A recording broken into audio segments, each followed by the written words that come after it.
তো আমরা যখন ফেসবুকে পোস্ট করি অথবা প্রোফাইলে পোস্ট করি, সেই পোস্ট করার পরে কিন্তু আমাদের যে ফ্রেন্ড সার্কেল থাকে বা আমাদের আদার্স যারা থাকে এরা কিন্তু সেখানে ফটোতে অথবা প্রোফাইলে কিন্তু কমেন্ট করে থাকে। সেই ক্ষেত্রে কিন্তু আপনার ফেসবুকে নোটিফিকেশন চলে যায়। তো এটা কিভাবে অফ করবেন, তো আমরা এই ভিডিওতে জানবো। তো ভিডিওটি শেষ পর্যন্ত দেখার অনুরোধ রইল। আর আপনি যদি এখনও চ্যানেলটি সাবস্ক্রাইব না করে থাকেন, চ্যানেলটি সাবস্ক্রাইব করবেন। দেখুন, এরপর আমরা এখান থেকে ফেসবুকে আমরা প্রবেশ করব। একটা ব্রাউজার ওপেন করে আমরা এখান থেকে ফেসবুকে প্রবেশ করলাম।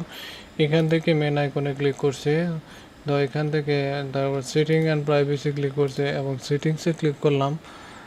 তো সেটিংসে ক্লিক করার পরে এখান থেকে নোটিফিকেশন আমরা গেলাম। নোটিফিকেশনে যাওয়ার পরে নোটিফিকেশনে যাওয়ার পরে তো আমরা এখান থেকে কমেন্টসে গেলাম। কমেন্টসে যাওয়ার পর তো এটা কিন্তু অন করা রয়েছে, এটা কিন্তু অফ করা রয়েছে। তো আমরা এটা আগে অন করে দিই। অন করে দিয়ে আপনাদের অফ করা দেখাচ্ছি। তো দেখেন, এটা আমরা এখান থেকে অফ করে দিলাম। তো অফ করে দিলাম, এখান থেকে অফ করে দিলাম। তো এটা অফ করে দিলাম। তো ভিডিওটি শেষ পর্যন্ত দেখার জন্য আপনাদেরকে ধন্যবাদ জানাচ্ছি। আর চ্যানেলটি সাবস্ক্রাইব করবেন এবং পাশে থাকা বেল আইকনটি বাজিয়ে দেবেন পরবর্তী নোটিফিকেশন পাওয়ার জন্য।